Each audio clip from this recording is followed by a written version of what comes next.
We spoke earlier of the fact that the NIV translators rejected the Textus Receptus and used the Nessel's text instead. So what is the story behind the Nessel's text?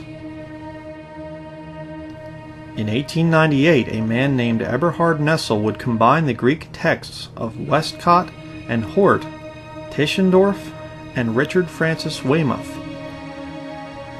Over the next 100 years, this Nessel's text would go through various editions and is known today as the Nessel-Aland 27th edition. Now let's take a look at some of the men and women who have been involved in producing this Greek text. In 1952, a German named Kurt Aland would join the Nessel's team. He would assist in producing new editions of the Nessel's Greek text, his final being the 25th edition. He would eventually be joined by his wife, Barbara. I believe this photo shows who Kurt Aland was really serving. Now let's look at another man who was involved with the Nessel's text. His name is Bruce Metzger. Bruce Metzger was a professor at Princeton Theological Seminary. He was also one of the creators of the New Revised Standard Version. At his death in 2007, Princeton Theological Seminary would write,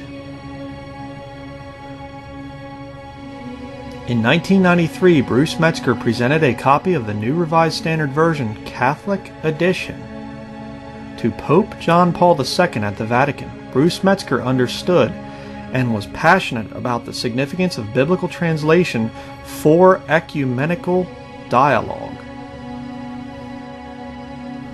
This article goes on to say, in 1972 he chaired the subcommittee that translated 3rd and 4th Maccabees and Psalm 151 for an expanded version of the Apocrypha. He personally presented this expanded version to His All Holiness Demetrius I in 1976. It was important to him that Roman Catholic, Greek Orthodox, and Protestant Christians be able to have recourse to a common biblical text as an instrument of unity. Here we see Demetrius I listed with Catholic priests. It is no secret that the Orthodox Church has been working with Roman Catholicism for a very long time. In this article, Archbishop Demetrius is said to be teaching at a Roman Catholic Jesuit university. Here we see the current Greek Orthodox Patriarch, Bartholomew I, meeting with Nancy Pelosi. In this article we can see what he is working to accomplish. His All Holiness has worked tirelessly for reconciliation among Christian churches and acquired an international reputation for raising environmental awareness throughout the world. He has worked to advance reconciliation with the Roman Catholic Church and the Anglican Communion, as well as other confessions, through theological dialogues and personal encounters with respective leaders in order to address issues of common concern. Why would a supposed Christian like Bruce Metzger work with and for these enemies of Jesus Christ?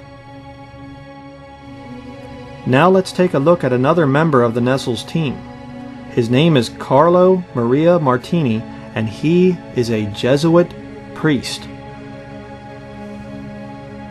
In April of 2005, the BBC ran this article where they claimed that if elected, Cardinal Martini would be the first Jesuit to become Pope.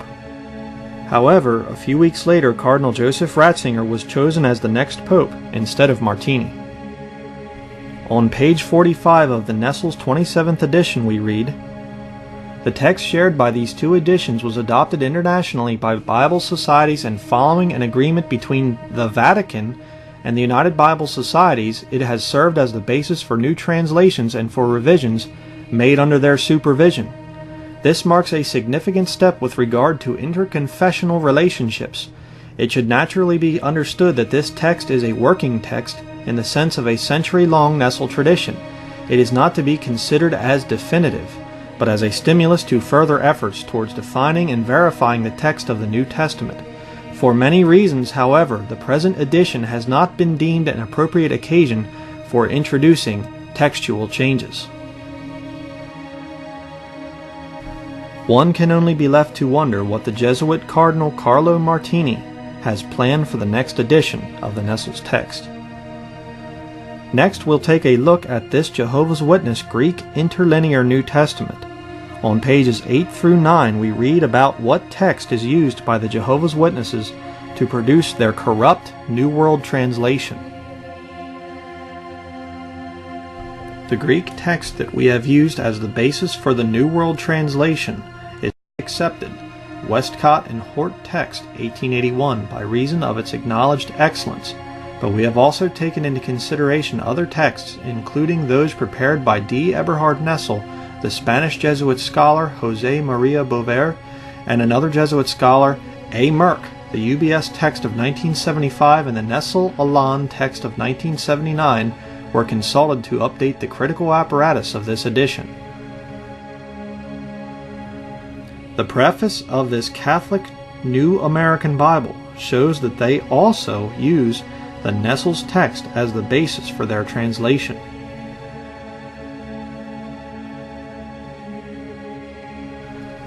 It is important for you, the viewer, to realize that if you have a Bible version produced since 1881, then it can be traced back to this corrupt Nestle's Greek text.